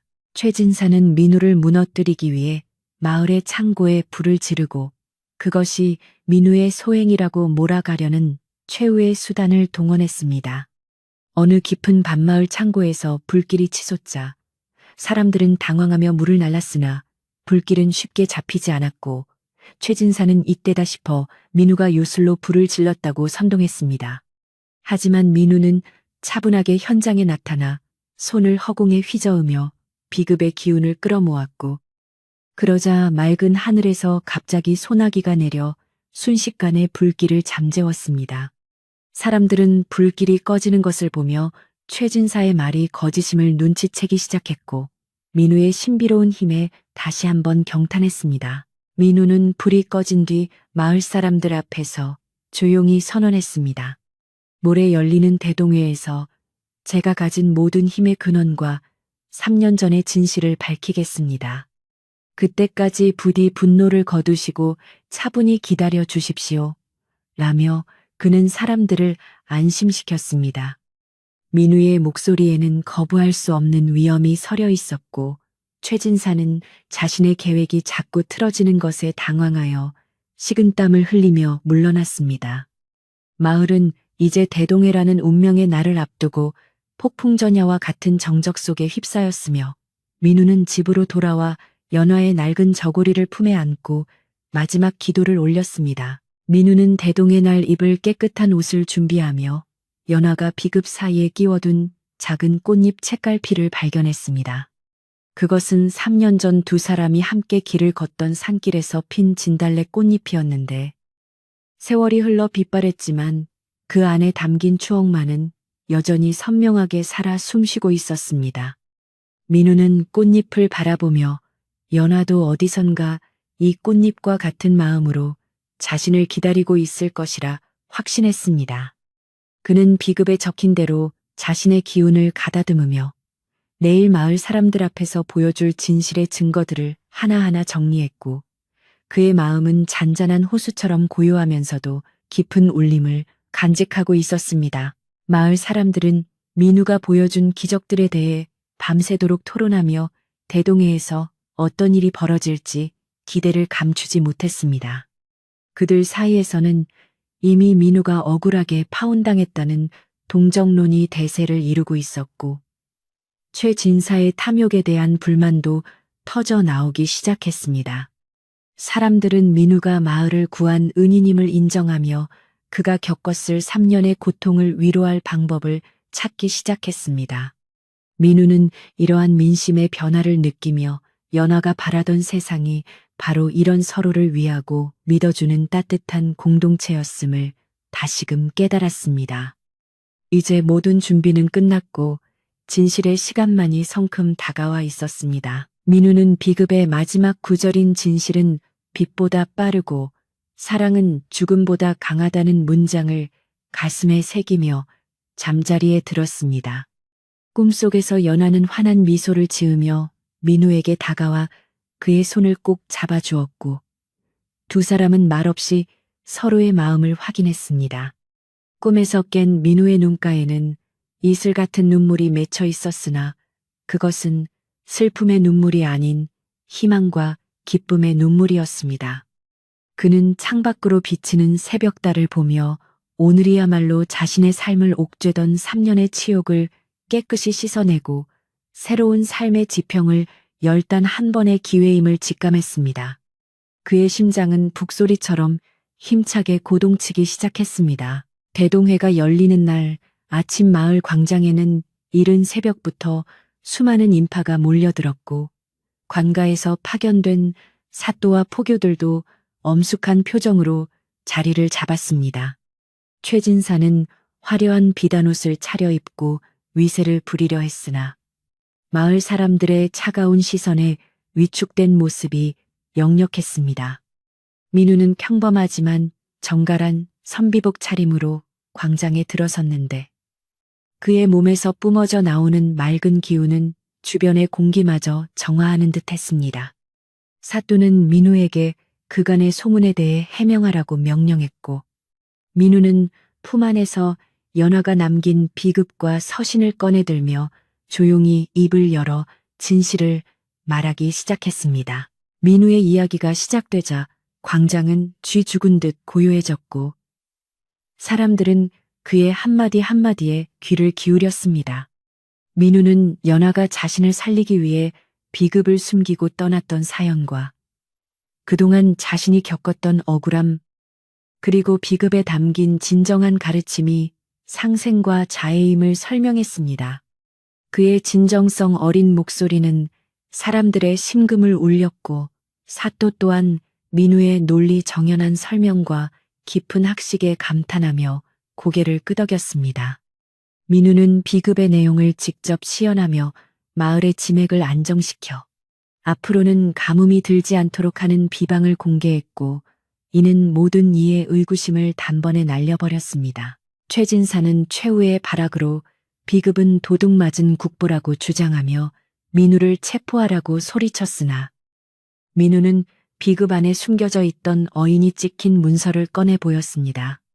그 문서에는 연화의 가문이 국왕으로부터 이 비급을 대대로 수호하라는 밀명을 받았다는 사실이 명시되어 있었고 이를 본 사또는 즉시 무릎을 꿇고 예의를 갖췄습니다. 최진사는 자신의 거짓이 만천하에 드러나자 바닥에 주저앉아 벌벌 떨기 시작했고 마을 사람들은 그에게 거센 비난을 퍼부었습니다. 민우는 승리의 순간에도 자만하지 않고 모든 공을 연하와 마을 사람들에게 돌리는 겸허한 태도를 보여 그 위대함을 입증했습니다. 민우는 사또에게 요청하여 최진사의 죄를 묻기보다는 그가 빼앗은 마을 땅을 다시 돌려주고 마을을 위해 봉사하게 하는 관용을 베풀어 달라고 청했습니다. 사람들은 민우의 대인배적인 면모에 감동하여 환호했고 사또는 민우의 청을 받아들여 최진사에게 엄중한 경고와 함께 자숙할 것을 명령했습니다. 3년 동안 민우를 옥죄던 치욕의 사슬이 드디어 끊어지는 순간이었으며 그의 가문은 다시 마을에서 가장 존경받는 명문가로 우뚝 서게 되었습니다. 민우는 하늘을 우러러 연화의 이름을 부르며 이제는 우리가 만날 때가 되었다고 속삭였고 그의 눈에는 승리의 기쁨보다 재회의 갈망이 더 컸습니다. 대동회가 끝난 뒤 마을은 축제 분위기에 휩싸였고 사람들은 민우의 집으로 몰려와 그동안의 무례함을 사과하고 축하 인사를 건넸습니다. 민우는 그들에게 일일이 술잔을 채워주며 앞으로는 서로를 믿고 돕는 달빛 마을을 만들어 가자고 화답했습니다. 박노인은 민우의 어깨를 두드리며 자네가 해낼 줄 알았네. 연화 처자도 분명 기뻐하고 있을 것이야. 라고 말하며 흐뭇한 미소를 지었습니다. 민우는 집마당에 핀 매화나무 밑에서 사람들과 어울리며 오랜만에 진정한 웃음을 되찾았고 그동안의 고생이 주마등처럼 스쳐 지나갔지만 이제는 모두 아름다운 추억의 한 조각이 되었습니다. 민우는 대동회에서 얻은 명성과 신뢰를 바탕으로 비급의 지혜를 마을 사람들에게 전수하기 위한 작은 서당을 열기로 결심했습니다.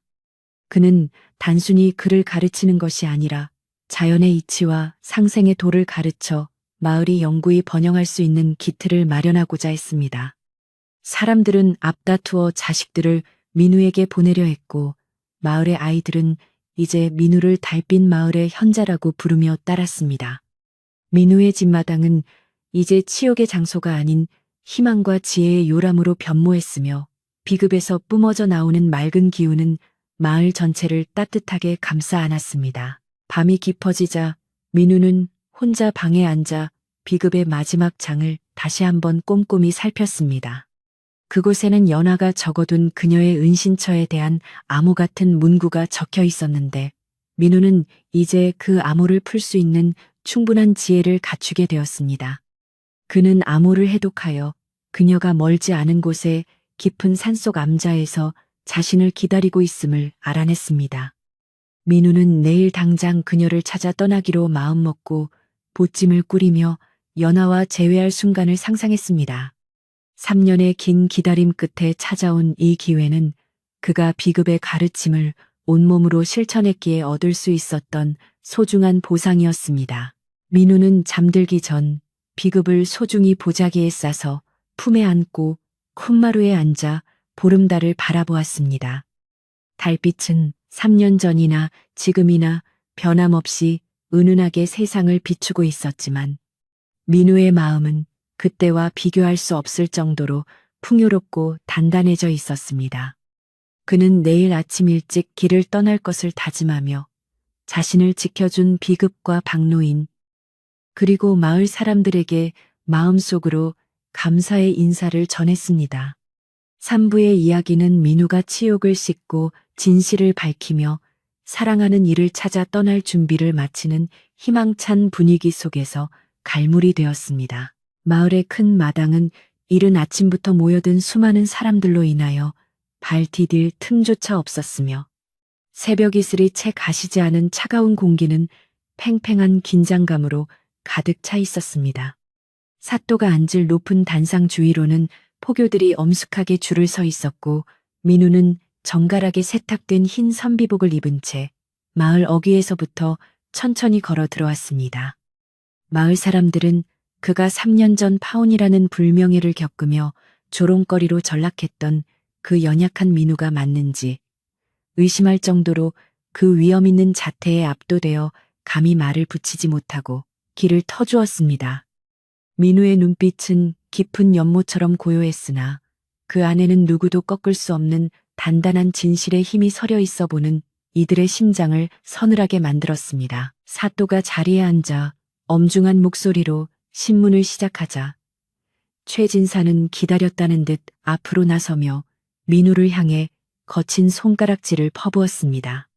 최진사는 사또에게 저놈은 나라에서 금기시하는 요술책을 손에 넣어 마을의 기운을 어지럽히고 가뭄을 부른 장본인이며 어젯밤 마을 창고에 불을 지른 것도 필시 저놈의 소행이라며 목청을 높였습니다. 그는 민우의 집에서 발견했다는 조작된 증거물들을 사또 앞에 내놓으며 당장 민우를 엄벌에 처하고 그 요망한 책을 압수해야 한다고 몰아붙였습니다. 마을 사람들은 최진사의 기세등등한 모습에 잠시 동요하며 민우를 의심의 눈초리로 바라보았으나 민우는 그저 묵묵히 최진사의 연극을 지켜볼 뿐이었습니다. 민우는 사또의 허락을 받아 천천히 입을 열었는데 그의 목소리는 낮고 온화했지만 광장 전체에 울려 퍼질 정도로 뚜렷하고 힘이 넘쳐났습니다. 그는 품 안에서 비급을 꺼내 들며 이 책은 요술을 부리는 도구가 아니라 우리 조상들이 대대로 지켜온 땅의 이치와 사람의 도리를 담은 지혜의 보고라고 당당히 선언했습니다. 민우는 비급의 첫 장에 찍힌 어인을 사또에게 보여주며 이 비급이 과거 국왕께서 연화의 가문에게 수호하라고 내리신 밀지임을 밝혀냈습니다. 어인을 확인한 사또의 안색이 급격히 변하며 의자에서 일어나 예의를 갖추자 마당에 모인 사람들은 예상치 못한 반전에 술렁이며 최진사를 돌아보았습니다. 최진사는 당황하여 어인이 가짜라고 우겨댔으나 민우는 비급에 숨겨진 진실을 비추는 비법을 시연하기 위해 마당 한가운데에 맑은 물이 담긴 대야를 가져오게 했습니다. 민우가 비급의 특정 구절을 읊조리며 대야의 물을 손가락으로 튕기자 놀랍게도 물 위에는 어젯밤 마을 창고에 불을 지른 범인의 모습이 환영처럼 나타났습니다. 그 환영 속에는 최진사의 신복들이 기름통을 들고 창고 주위를 서성이는 장면이 선명하게 비쳐 마을 사람들은 모두 경악하며 비명을 질렀습니다. 최진사는 자신의 악행이 만천하에 드러나자 얼굴이 흑빛으로 변하며 무릎을 꿇고 살려달라고 빌기 시작했으나 이미 늦은 일이었습니다. 사또는 즉시 최진사의 신복들을 잡아들여 문초하였고 그들은 최진사의 사주를 받아 불을 지르고 민우를 모함했다는 사실을 모두 자백했습니다. 또한 최진사가 그동안 민우의 집안을 몰락시키기 위해 정혼자 연화의 가문을 협박하고 파혼을 종용했다는 사실까지 밝혀지자 마을 사람들의 분노는 하늘을 찔렀습니다. 사람들은 최진사를 향해 돌을 던지려 했으나 민우는 그들을 제지하며 증오를 증오로 갚는 것은 비급의 가르침이 아니라고 설득했습니다. 민우의 자비로운 태도에 사람들은 감동하여 눈물을 흘렸고 사또는 최진사에게 재산을 몰수하고 마을에서 영구히 추방한다는 엄중한 판결을 내렸습니다. 최진사가 포교들에게 끌려 나가는 것을 지켜보며 민우는 비로소 3년 동안 가슴에 맺혔던 응어리가 씻겨 내려가는 것을 느꼈으나 기쁨보다는 연화에 대한 그리움이 더 크게 다가왔습니다. 마을 사람들은 민우에게 다가와 그동안 오해했던 것을 사과하며 그를 마을의 수호자로 받들겠다고 약속했습니다. 억울한 누명을 벗고 집안의 명예를 회복한 민우는 이제 더 이상 조롱받는 선비가 아니었으며 달빛 마을의 가장 존경받는 현자로 우뚝 서게 되었습니다. 사또 또한 민우의 깊은 학식과 덕망에 감탄하며 나라의 부름에 응할 것을 권유했으나 민우는 연화를 찾는 것이 우선이라며 정중히 거절하였습니다. 대동회의 소란이 가라앉고 마을에 다시 평화가 찾아오자 민우는 가장 먼저 자신의 낡은 집으로 돌아와 마당에 쌓인 먼지를 털어내고 청소를 시작했습니다. 그는 비급을 통해 얻은 지혜로 무너진 담장을 보수하고 마당 구석구석에 생기를 불어넣는 약초들을 다시 심으며 집안의 기운을 정화하였습니다. 집안의 분위기는 몰라보게 밝아졌으며 3년 전 연화가 떠나던 날의 슬픈 기억은 이제 새로운 희망의 기운으로 바뀌어 집안 가득 퍼져 나갔습니다. 마을 사람들은 하나둘씩 민우의 집으로 찾아와 일손을 돕고 맛있는 음식을 나누어 먹으며 민우의 귀환과 명예 회복을 진심으로 축하해 주었습니다. 박노인은 민우의 손을 꼭 잡으며 자네가 결국 스스로의 힘으로 진실을 밝혀냈으니 이제 돌아가신 자네 부친께서도 저 세상에서 편히 눈을 감으실 것이라고 격려했습니다. 박노인은 민우에게 연하 처자가 남긴 비급의 마지막 비밀을 풀었느냐고 물었고 민우는 조용히 고개를 끄덕이며 그녀를 찾으러 떠날 채비를 마쳤음을 알렸습니다. 마을 부녀자들은 민우가 먼 길을 떠날 때 먹을 주먹밥과 나물을 정성껏 준비해 왔으며 아이들은 민우 도령이 꼭 연하 누님을 데려와야 한다며 응원했습니다. 민우는 마을 사람들의 따뜻한 배웅을 받으며 자신의 집을 잠시 비워두고 사랑하는 이를 향한 여정을 시작했습니다. 민우는 길을 떠나기 전 부모님의 위패가 모셔진 사당을 찾아가 깊은 절을 올리며 가문의 이름을 더럽히지 않고 당당히 지켜냈음을 보고했습니다. 그는 사당 주변의 핀 잡초를 손수 뽑아내고 촛불을 밝히며 자신이 없는 동안에도 집안의 기운이 꺾이지 않도록 비급의 가르침대로 정갈하게 정돈하였습니다. 비록 집은 비워지겠지만 민우의 진심과 비급의 선한 영향력은 마을 곳곳에 남아 마을 사람들의 마음을 따뜻하게 지켜줄 것이었습니다. 그는 사당 문을 닫으며 이제야말로 진정으로 과거의 치욕에서 벗어나 새로운 삶의 첫 발을 내딛는다는 상쾌한 기분을 만끽하며 길을 나섰습니다. 마을 사람들은 민우가 떠나는 뒷모습을 보며 그가 돌아올 때면 분명 연하와 함께일 것이라는 믿음을 가졌고 그를 위해 마을 입구의 성황당을 더욱 정성껏 돌보기 시작했습니다. 민우는 비급에 적힌 지도를 따라 험한 산줄기를 넘고 깊은 계곡을 건너면서도 한 번도 지친 기색 없이 오직 연하를 만날 생각에 가슴 설레어 했습니다. 그는 길가에 핀 야생화를 보며 연하의 미소를 떠올리고 시냇물 소리에서 그녀의 목소리를 듣는 듯한 착각에 빠지기도 했습니다. 3년의 기다림은 길었지만 이제 재회의 순간은 눈앞에 다가와 있었고 민우의 발걸음은 구름 위를 걷는 듯 가벼웠습니다. 비급의 마지막 장에는 연하가 응거하고 있는 장소인 달빛 암자에 도달하기 위한 신비로운 주문과 기운을 다스리는 법이 상세히 적혀 있었습니다. 민우는 밤마다 달빛을 받으며 비급을 공부하고 체력을 단련하여 어떤 난관도 극복할 수 있는 준비를 갖추었으며 그의 인품은 날이 갈수록 더욱 고결해졌습니다. 그는 길에서 만난 공경에 처한 나그네들을 비급의 의술로 치료해주며 덕을 쌓았고 이는 다시 민우의 기운을 강화하는 선순환을 만들어냈습니다. 민우가 가는 길마다 꽃이 피고 새들이 노래하는 듯한 평화로운 풍경이 펼쳐졌으니 이는 그가 진정으로 비급의 주인이 되었음을 증명하는 것이었습니다. 어느덧 민우는 지도에 표시된 거대한 절벽 아래에 도착했는데 그곳은 구름이 발밑에 깔릴 정도로 높고 험준하여 일반 사람들은 감히 접근조차 할 수 없는 곳이었습니다. 민우는 비급의 가르침대로 마음을 비우고 몸을 가볍게 하여 절벽을 오르기 시작했으며 한 걸음 한 걸음마다 연화의 이름을 부르며 정성을 다했습니다. 절벽 중간에는 매서운 바람이 불어와 그를 밀어내려 했으나 민우는 비급의 기운으로 바람을 잠재우고 꿋꿋하게 정상에 올라섰습니다.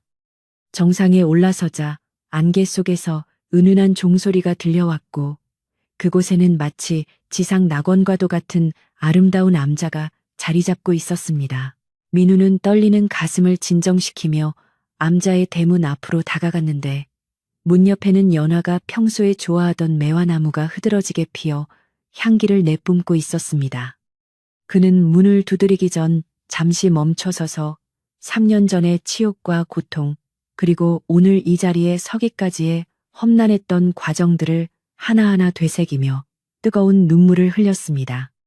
이제 문 하나만 사이에 두고 그토록 그리워하던 연화가 있다는 사실에 민우의 심장은 터질 듯이 뛰었고 그는 떨리는 손을 뻗어 조심스럽게 문고리를 잡았습니다.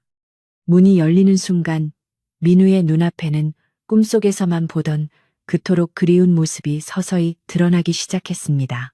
암자의 마당에서는 연화가 단정한 옷차림으로 차를 다리고 있었는데 그녀의 모습은 3년 전보다 더욱 성숙하고 고결해 보여 민우는 차마 말을 잇지 못하고 멍하니 바라보았습니다. 연화는 문소리에 고개를 돌리더니 민우를 발견하고는 들고 있던 찻잔을 떨어뜨리며 눈물을 쏟아냈고 두 사람은 한동안 아무 말 없이 서로를 응시하며 그간의 세월을 눈빛으로 나누었습니다. 연화는 민우가 비급을 완벽하게 익히고 자신을 찾아온 것에 놀라움과 기쁨을 감추지 못했으며 민우는 그녀를 품에 안으며 이제 다시는 헤어지지 말자고 굳게 약속했습니다. 두 사람의 재회는 달빛 마을의 전설이 될 만큼 아름답고 감동적인 순간이었습니다. 연화는 민우에게 그동안 자신이 이곳에 숨어 지내며 매일 밤 그를 위해 기도하고 비급의 마지막 장을 완성하기 위해 노력했음을 털어놓았습니다. 그녀는 민우가 겪었을 치욕을 생각하며 가슴 아파했지만 그가 이를 극복하고 성자 같은 품성을 갖추게 된 것을 보고 진정으로 행복해했습니다. 두 사람은 암자의 작은 방에 마주 앉아 그동안의 이야기를 나누며 밤이 깊어가는 줄 몰랐고 암자 주변의 숲은 두 사람의 사랑을 축복하듯 평화로운 정적에 잠겼습니다. 민우는 이제 연화가 남긴 비급이 단순히 지식의 전달이 아니라 자신을 진정한 대장부로 키우기 위한 그녀의 지극한 사랑이었음을 완벽하게 이해하게 되었습니다. 다음 날 민우와 연화는 함께 암자 뒤편의 산책로를 걸으며 앞으로의 삶에 대해 의논하였고 마을로 돌아가 비급의 지혜를 세상 사람들과 나누기로 결심했습니다. 민우는 이제 자신의 복수가 끝났음을 선언하며 최진사에 대한 원망도 모두 털어버리고 오직 상생의 도리를 실천하며 살겠노라 연화 앞에서 맹세했습니다. 연화는 민우의 넓은 마음씨에 감동하며 자신도 곁에서 그를 도와 마을을 더욱 풍요롭고 행복한 곳으로 만드는 데 힘을 보태겠다고 화답했습니다. 두 사람의 앞날에는 이제 어둠과 치욕 대신 밝은 달빛과 희망만이 가득 차 있었으며 그들의 발걸음은 조화로운 삶을 향해 나아갔습니다. 마을로 돌아가기 전 민우는 연화와 함께 암자 주변의 약초들을 정리하고 암자를 지켜준 스님께 깊은 감사의 인사를 전하며 정갈하게 주변을 정돈하였습니다. 그들은 자신들이 머물렀던 자리에 아무런 흔적도 남기지 않았으나 그곳에서 피어난 사랑의 기운은 암자 구석구석에 스며들어 다음 사람에게 평온을 선물할 것이었습니다. 민우는 비급을 다시 소중하게 보자기에 싸서 연화에게 건네주려 했으나 연화는 이제 이 책의 주인은 당신이라며 민우의 손을 밀어주었습니다. 민우는 비급의 무게를 느끼며 이것이 자신에게 주어진 평생의 사명임을 깨닫고 더욱 겸허한 마음으로 길을 나섰습니다. 산에서 내려오는 길은 올라갈 때보다 훨씬 수월하고 즐거웠으며 민우와 연화는 서로의 손을 꼭 잡고 끊임없이 대화를 나누며 내려왔습니다. 민우는 연화에게 마을 사람들이 그녀를 얼마나 그리워했는지 그리고 대동회에서 있었던 정의로운 심판에 대해 자세히 들려주었습니다. 연화는 민우의 무용담을 들으며 자랑스러워했고 그동안 홀로 견뎌온 외로움이 눈 녹듯 사라지는 것을 느꼈습니다.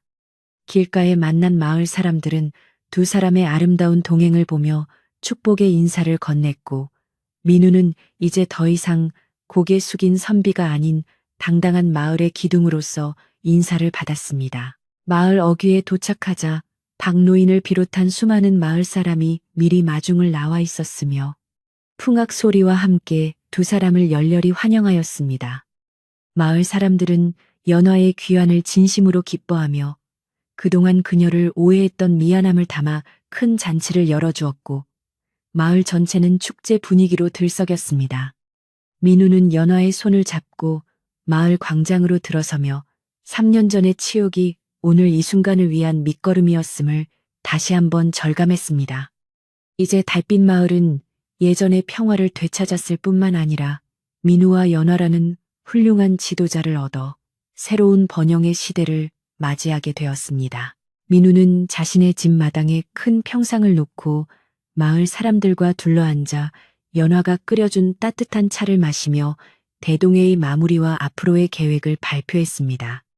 그는 최진사에 몰수된 재산을 가난한 이웃들에게 공평하게 나누어주고 마을 공동의 저수지를 만들어 가뭄에 대비하겠다는 구체적인 방안을 제시했습니다.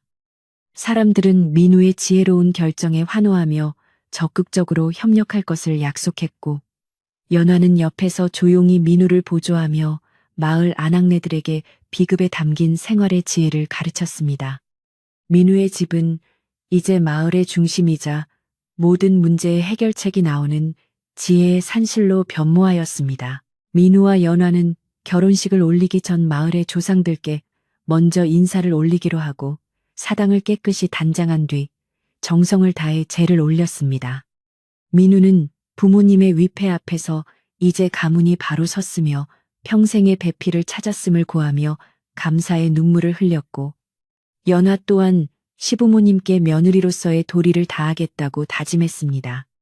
사당 주변의 기운은 말할 수 없이 맑고 온화해졌으며 마을 사람들은 이 광경을 보며 진정한 효와 충이 무엇인지를 다시금 깨닫게 되었습니다. 이제 모든 과거의 상처는 아물었고 두 사람의 새로운 출발을 알리는 경사스러운 날만이 남게 되었습니다. 축제가 끝난 뒤 민우는 혼자 조용히 마당에 나가 밤하늘의 보름달을 바라보며 비급의 첫 페이지를 다시금 떠올렸습니다. 치욕을 견디는 자만이 진정한 주인이 된다는 그 문구가 이제는 자신의 삶 그 자체가 되었음을 느끼며 민우는 깊은 명상에 잠겼습니다. 그는 자신이 받은 복이 결코 자신만의 것이 아님을 알기에 평생을 바쳐 비급의 가르침을 실천하고 마을 사람들을 돌보며 살겠노라 달님 앞에 맹세했습니다. 민우의 얼굴에는 이제 청년의 혈기보다 현자의 깊은 평온함이 서려 있었고, 그 모습은 달빛 아래에서 신비롭게 빛나며 마을의 안녕을 지키는 등불처럼 보였습니다. 민우는 방으로 들어가 잠든 연화의 평화로운 얼굴을 보며 자신도 비로소 깊고 달콤한 잠을 청할 준비를 마쳤습니다. 3년 동안 그를 괴롭혔던 악몽과 불안은 이제 흔적도 없이 사라졌고 오직 사랑과 평화만이 그의 가슴 속에 가득 차 있었습니다. 그는 비급을 머리맡에 소중히 두고 눈을 감으며 내일 아침에 눈을 뜨면 펼쳐질 더 밝고 따뜻한 세상을 상상했습니다. 사부의 이야기는 민우가 모든 오명을 씻고 연화와 재회하여 마을의 진정한 평화를 정착시키며 안식을 취하는 따뜻한 분위기 속에서 갈무리 되었습니다. 달빛 마을의 아침은 이제 더 이상 차가운 안개로 시작되지 않았고 집집마다 피어오르는 밥 짓는 연기는 평화로운 하루의 시작을 알리는 신호탄과 같았습니다. 민우와 연화는 이른 새벽부터 일어나 마당을 함께 쓸며 서로의 눈을 맞추었고 지난 3년 동안 쌓였던 마음의 먼지를 털어내듯 정성껏 집안 곳곳을 단장했습니다. 마을 사람들은 이제 그들 곁을 지나갈 때마다 존경의 의미를 담아 허리를 굽혀 인사했고 민우는 그런 이웃들에게 따뜻한 미소로 화답하며 진정한 상생의 의미를 몸소 실천하는 삶을 살아가기 시작했습니다. 두 사람이 함께 가꾸는 마당에는 이름 모를 들꽃들이 조화롭게 피어나 고운 향기를 내뿜으며 마을 전체의 분위기를 한결 부드럽고 온화하게 만들어 주었습니다. 민우는 연화가 남겨준 비급의 가르침을 혼자만 간직하지 않고 마을 사람들과 나누기 위해 자신의 사랑방을 기꺼이 개방하여 지혜의 서당을 열었습니다. 그는 아이들에게는 글과 도리를 가르치고 장정들에게는 땅의 기운을 다스려 풍년을 일구는 농법을 전수하며 마을의 근본적인 빈곤을 해결하기 위해 온 힘을 쏟았습니다. 연화 또한 부녀자들을 모아 비급에 담긴 비방 중 하나인 약초 재배법과 천연 염색 기술을 가르쳐 마을의 살림살이가 나아질 수 있도록 적극적으로 도왔습니다. 사람들은 민우를 향해 진정으로 치욕을 씻은 이는 칼을 휘두르는 자가 아니라 덕을 베푸는 자라는 것을 이제야 알겠습니다. 라고 말하며 그의 깊은 인품에 진심 어린 찬사를 보냈습니다. 어느덧 마을에는 곡식이 황금빛으로 물드는 풍요로운 가을이 찾아왔고 민우가 비급의 지혜를 빌려 정비한 관계시설 덕분에 가뭄에도 불구하고 유례없는 대풍작을 맞이하게 되었습니다. 마을 사람들은 추수한 곡식을 가져와 민우의 집 곳간에 감사의 표시로 쌓아두었으나 민우는 이를 사양하며 이것은 하늘과 땅이 준 선물이니 마을의 독거노인들과 가난한 이웃들에게 먼저 나누어 주십시오. 라고 권유했습니다. 그의 한마디에 마을 사람들은 서로를 먼저 챙기는 따뜻한 마음씨를 갖게 되었고 예전의 시기와 질투가 가득했던 달빛 마을은 이제 전국에서 으뜸가는 인심 좋은 고을로 이름을 널리 알리게 되었습니다. 박 노인은 마을 중앙의 정자에 앉아 민우와 연화가 나란히 걷는 모습을 지켜보며 세상에 비급은 많으나 그 비급을 올바르게 쓸 주인을 만나는 것은 천운이라더니 우리 마을에 저런 복이 들어올 줄 누가 알았겠나라며 껄껄 웃었습니다. 박 노인은 민우에게 다가가 이제는 마음의 짐을 완전히 내려놓고 연화와 함께 행복한 가정을 꾸리는 일에만 전념하라고 조언하며 흐뭇한 미소를 지어 보였습니다. 민우는 박 노인의 손을 꼭 잡으며 어르신의 가르침이 없었다면 저는 분노의 불길에 휩쓸려 길을 잃었을 것입니다라고 고백했고 노인은 고개를 저으며 모든 것은 민우 자신의 고든 의지 덕분이라고 격려했습니다. 비급의 마지막 장을 넘기며 민우는 그 안에 숨겨져 있던 작은 금색 실로 짜인 주머니 하나를 발견했는데 그 안에는 연화의 아버지가 미리 준비해 두었던 가문의 인장과 보석이 들어 있었습니다. 연화는 그것을 보며 눈시울을 붉혔고 아버님께서는 언젠가 당신이 이 모든 시련을 이겨내고 진정한 주인이 될 것을 미리 알고 계셨던 것 같습니다. 라고 속삭였습니다. 민우는 그 인장을 소중히 품으며 가문의 명예를 회복하는 것보다 더 중요한 것은 그 명예를 지탱하는 고결한 정신을 대대로 이어가는 것임을 깊이 깨달았습니다. 두 사람은 그 보석을 마을에 공동 기금으로 내놓아 마을 아이들을 위한 큰 배움터를 짓는데 사용하기로 마음을 모았습니다. 민우의 집 마당에 있던 낡은 우물은 이제 마을 사람 누구나 찾아와 맑은 물을 길어갈 수 있는 쉼터가 되었고 그 물맛이 어찌나 달고 시원한지 이웃 고을에서도 물을 길러 올 정도였습니다. 사람들은 우물가에 앉아 민우와 연화가 겪었던 3년의 치욕과 인내의 시간을 전설처럼 이야기하며 고난이 닥쳐도 희망을 잃지 않으면 반드시 좋은 날이 온다는 교훈을 되새겼습니다. 민우는 가끔 그 이야기를 전해 들을 때마다 쑥스러운 듯 웃었지만 그의 가슴 속에는 그 치욕의 시간들이 있었기에 오늘의 평온함이 더욱 값진 것임을 누구보다 잘 알고 있었습니다. 그는 이제 자신의 이름 앞에 붙던 모든 수식어를 떼어내고 그저 달빛 마을의 평범한 일원으로 살아가는 것에 만족했습니다. 최진사가 떠난 빈터에는 마을 사람들의 정성이 담긴 공원이 조성되었고 그곳에는 민우와 연화의 재회를 기념하는 작은 비석이 세워져 마을의 수호신 역할을 하게 되었습니다. 최진사의 탐욕이 지배하던 자리에 이제는 아이들의 웃음소리와 노인들의 한가로운 담소가 가득 차게 되었으니 이것이야말로 진정한 의미의 복수이자 승리라고 할 수 있었습니다. 민우는 가끔 그 공원을 산책하며 권력이란 모래성과 같아서 덕이 없으면 순식간에 무너진다는 진리를 다시금 새겼고 자신을 경계하며 더욱 낮은 자세로 마을 사람들을 대했습니다. 연화는 그런 민우의 곁을 지키며 그의 마음이 흔들리지 않도록 따뜻한 조언과 지지를 아끼지 않았습니다. 어느 날 저녁, 민우는 연화와 함께 정성스럽게 차린 저녁 식탁을 마주하고 앉았는데 밥상 위에는 소박하지만 정갈한 산나물과 갓 지은 쌀밥, 그리고 구수한 된장찌개가 김을 모락모락 피워내고 있었습니다. 연하는 오늘 고생 많으셨어요. 당신이 마을 저수지 공사를 진두지휘하시는 모습을 보니 이제 정말 대장부의 기계가 느껴지더군요. 라며 환하게 웃어 보였습니다. 민우는 그녀의 손을 잡으며 당신이 남겨준 비급이 아니었다면 나는 지금쯤 술로 시름을 달래고 있었을 거요. 당신의 희생과 사랑이 나를 다시 태어나게 했소라고 진심을 담아 고마움을 전했습니다. 두 사람의 식사는 소박했으나 그 안에 담긴 정과 신뢰는 그 어떤 진수성찬보다 풍성하고 달콤했습니다. 민우는 식사를 마친 뒤 마루에 앉아 달빛을 받으며 비급의 내용을 다시 한번 찬찬히 훑어보았는데 신비하게도 책의 글자들이 하나둘씩 사라지며 백지로 변하는 것을 발견했습니다. 그는 당황하지 않고 미소를 지었는데 그것은 이미 비급의 모든 가르침이 자신의 머릿속이 아닌 가슴속에 온전히 새겨졌음을 의미하는 현상임을 직감했기 때문입니다.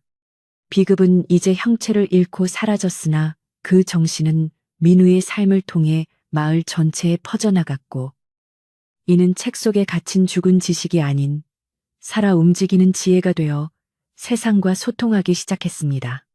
그는 빈 책자를 소중히 덮으며 이제 책은 없어도 내 마음이 곧 비급이니 평생 이를 실천하며 살리라고 조용히 읊조렸습니다. 마을에는 이제 차가운 겨울이 찾아와 하얀 눈이 소복하게 내려앉았으나 달빛 마을의 집집마다에는 따뜻한 온돌방의 열기와 사람들의 온정이 가득하여 추위를 느낄 새가 없었습니다.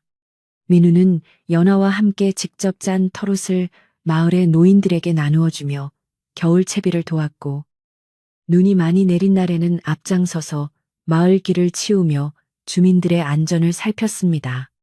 사람들은 민우의 그런 한결같은 모습에 다시 한번 감동하며 민우 도령은 우리 마을의 진정한 보배입니다. 라고 입을 모아 칭송했습니다. 3년 전 그를 조롱하며 침을 뱉던 이들도 이제는 그를 위해 기꺼이 자신의 등을 내어줄 만큼 든든한 동지가 되어 있었습니다. 연하는 긴 겨울밤 동안 민우에게 비급의 지혜를 기록한 새로운 책을 만들자고 제안하며 이번에는 금지의 비급이 아닌 상생의 지혜라는 제목으로 누구나 읽기 쉬운 책을 쓰기 시작했습니다.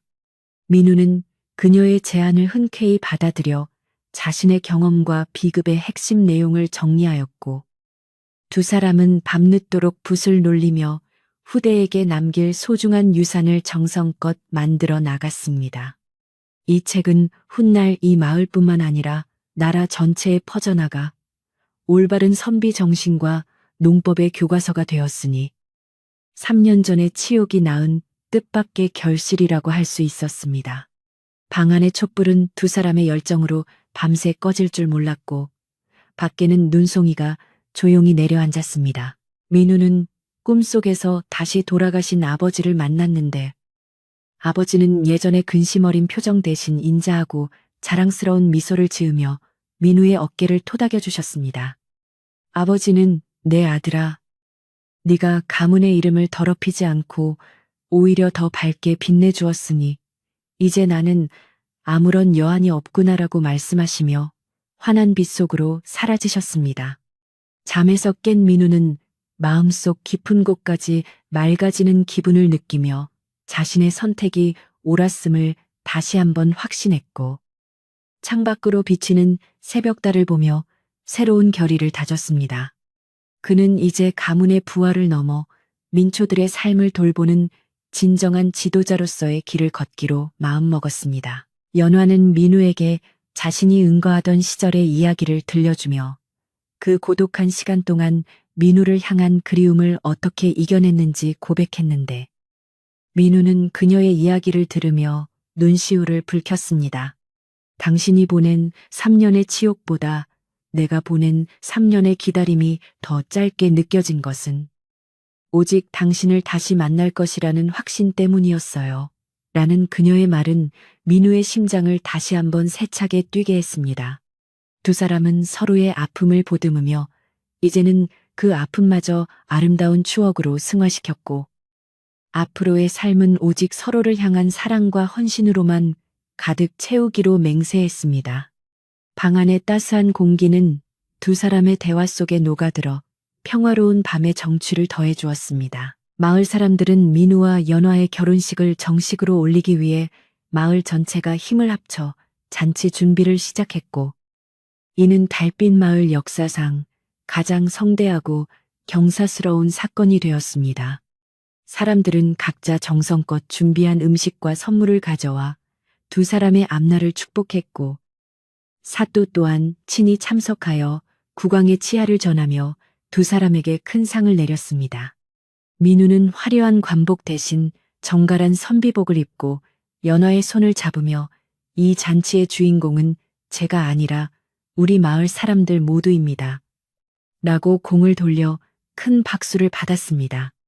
풍악 소리는 산을 넘어 멀리까지 퍼져나갔고 마을은 온종일 기쁨과 환희의 도가니가 되었습니다. 잔치가 끝난 뒤 민우는 마을 입구의 큰 나무 아래에 앉아 시원한 바람을 맞으며 마을을 내려다보았는데 정돈된 논밭과 평화로운 민가들을 보며 깊은 성취감을 느꼈습니다. 그는 비급의 가르침 중 하나인 무의이치, 즉 억지로 다스리지 않아도 스스로 다스려지는 경지에 마을이 도달했음을 확인하며 이제는 자신이 없어도 마을이 잘 굴러갈 것이라는 확신을 얻었습니다. 민우는 이제 더 이상 권위나 명예에 집착하지 않고 연화와 함께 소박한 농부로 돌아가 대지와 호흡하며 살아가기로 결심했습니다. 그의 뒷모습은 지는 노을을 받아 황금빛으로 빛나며 진정한 자유를 얻은 사람의 여유로움을 보여주었습니다. 민우는 서당의 아이들에게 가장 큰 승리는 원수를 갚는 것이 아니라 원수를 용서하고 친구로 만드는 것이다라고 가르치며 자신의 삶을 관통한 진리를 전달했습니다. 아이들은 민우의 말을 가슴에 새기며 장차 마을을 이끌어갈 동량으로 자라났고 그들의 맑은 눈망울에는 민우가 심어준 희망의 씨앗이 단단히 뿌리내리고 있었습니다. 민우는 아이들이 뛰노는 모습을 보며 자신의 고단했던 3년이 결코 헛되지 않았으며 오히려 그 시간이 있었기에 더 큰 진실을 전할 수 있게 되었음을 감사하게 생각했습니다. 교육은 마을의 미래를 바꾸는 가장 강력한 힘이 되었고 민우는 그 교육의 중심에서 등불 역할을 충실히 수행했습니다. 연화는 마을 아낙네들과 함께 큰 솥에 정성껏 팥죽을 쑤어 나누어 먹으며 이웃 간의 정을 돈독히 다졌는데 그 팥죽에는 애군을 쫓고 복을 부른다는 민속적인 의미와 더불어 서로의 건강을 기원하는 따뜻한 마음이 담겨 있었습니다. 민우도 사람들과 어울려 팥죽 한 그릇을 비우며 이 소박한 죽 한 그릇이 세상 그 어떤 산의 진미보다 맛있고 든든합니다라고 말해 사람들의 웃음을 자아냈습니다. 공동체 의식은 마을의 위기를 극복하는 가장 튼튼한 방패가 되었고 민우와 연화는 그 방패의 중심을 잡아주는 든든한 버팀목이 되었습니다.